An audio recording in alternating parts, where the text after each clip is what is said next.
The Pokemon Company and Nintendo invited me to play Pokemon Scarlet and Pokemon Violet 1 month before the games officially come out, with only 1 hour to play the game. That means 1 hour to explore the vast open world of the Paldea region, visit sprawling cities and towns, capture wild Pokemon, rumble on Starfall Street, battle a gym leader, and encounter a Titan Pokemon. And here's how it went.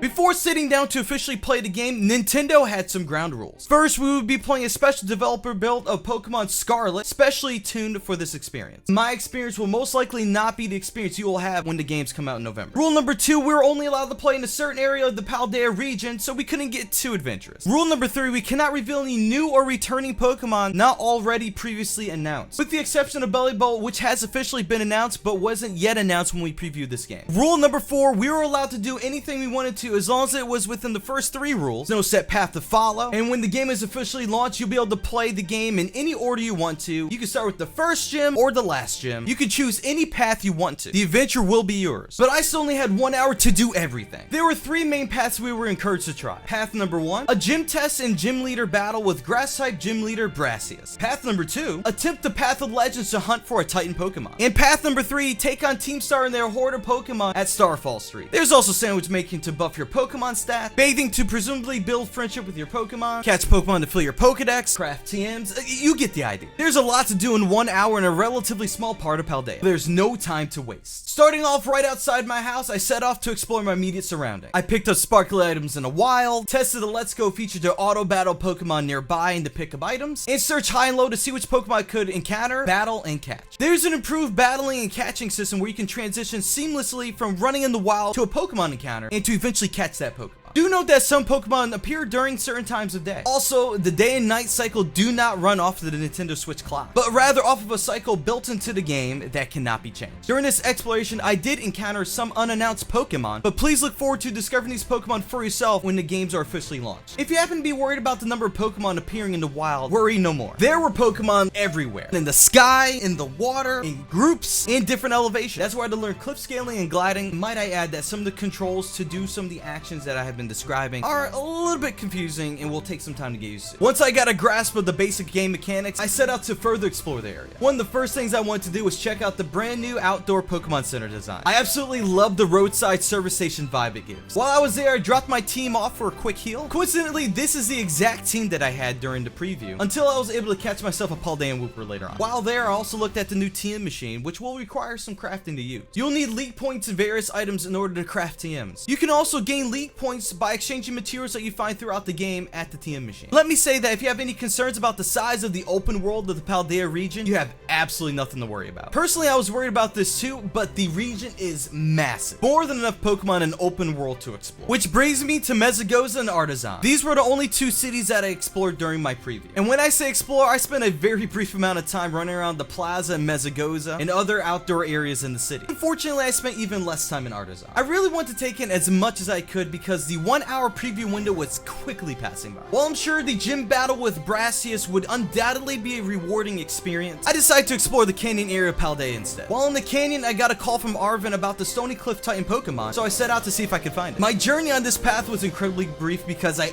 accidentally flew it to Starfall Street, and that triggered what would actually be a pretty wild experience. If you ever happen to fly into Starfall Street instead of using the front door, you will promptly be kicked out, and then you'll have to enter just like everyone else. Once I corrected my mistake and properly knocked on the front door, I went toe-to-toe with the Team Star grunts. Do know you'll only be able to use 3 Pokemon from your team for this next part. Once in Starfall Street, you'll be promptly greeted by Pokemon and grunts who don't want you to be there. So I went through wave after wave of Growlithe, Torkoal, and Houndour, absolutely cleaning up the place using the Let's Go auto battle feature. A rep told me that while you're there are vending machines scattered throughout Starfall Street. They contain items that can heal your team while battling. And did I use any of these machines? Nope. I was on a 0 death run and there was no time for that. Besides, Wiglet, Titan, and Armarouge completely owned the base. But Mela, Team Star's fire crew boss, was not having any of that. She rolled out on Starmobile and tried to make an example out of me with her ace Pokemon Torkoal. During these battles, you'll have access to your full team. Wiglet was able to handle Torkoal, but Starmobile was another story. Only my lone Farigiraf, along with some revives we won't talk about, was able to stand up against Starmobile and send it to the scrapyard. I'm pretty glad I decided to go this route, as this was a pretty enjoyable experience, and I'm pretty pretty sure this probably was more feature rich